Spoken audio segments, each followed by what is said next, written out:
I get the chance to interview the author of Good Dirt, Charmaine Wilkerson, and talk to her, kind of get into her head basically about her reasonings behind the book, what inspired her, all of those good things. And I love the fact that I have the chance to not only read a book, but find out where everything in the book comes from. The library is our community. It is our community hub, but also they are a chance to bring together different people to talk about common things in many cases. It's always enlightening to me to be in the library. I'll tell you something that most people don't know. I almost became a librarian in high school and in college. I worked in the library. It was my work-study job.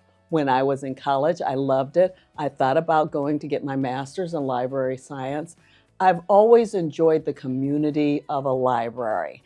And with this one book, one read initiative, it allows us to actually feel that we are one big community. We're so divided in this country now, and this is a chance for us all to come together with one purpose, and that is to read the book and have discussions on important topics that, in this case, were brought up in Good Dirt. I am so grateful that I live in Fulton County, and Fulton County puts on an event, an initiative like One Book, One Read, because I just believe in what the purpose is, and that is to bring the community together. I'm so excited to be here at the Fulton County Library, the Central Library in Atlanta, having a chance to meet some of the readers of the novel Good Dirt and just getting a chance to exchange ideas about reading in general and literature in general. When I was a teenager, I got my first job at a library. It was a private library, but I loved the environment. So it's always been a special kind of environment for me, one in which there are so many subjects and ideas that are gathered together in one space. And I even did some editing of my very first novel, Black Cake, while spending time in a public library. As a former journalist, one of the things I love about fiction is that you find a different way to come towards the truth, to tell a story of our community.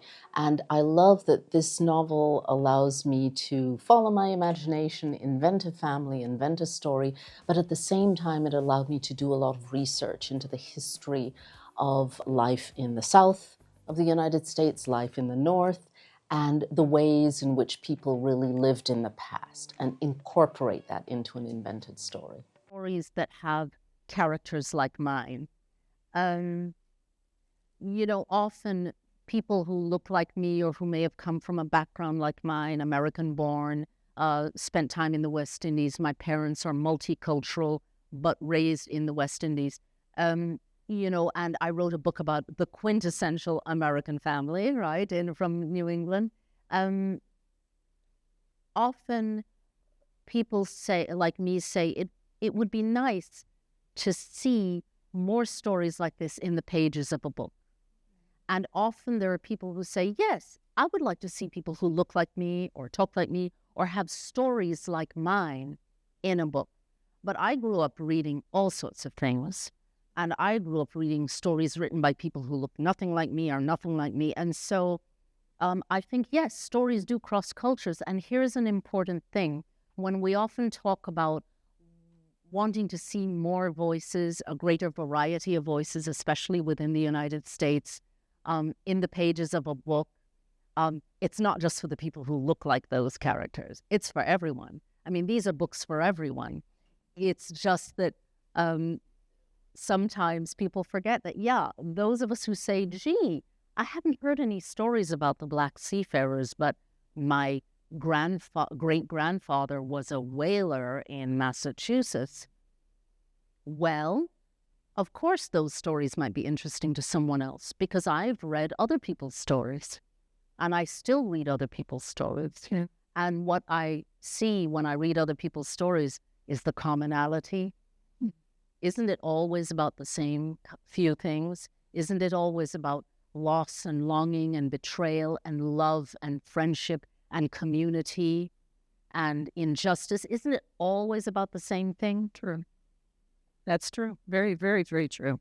What I love about the library is it isn't just a place where you can borrow a book. and that would be enough. But it really is a center for learning, a center for communication, a place where people can come together and listen to one another and learn together. And so I love that I have an opportunity, because I've published a novel, to sit down with other readers, because I'm a reader first, and share ideas and listen to what other people are reading and, give some perspective into why I wrote this novel.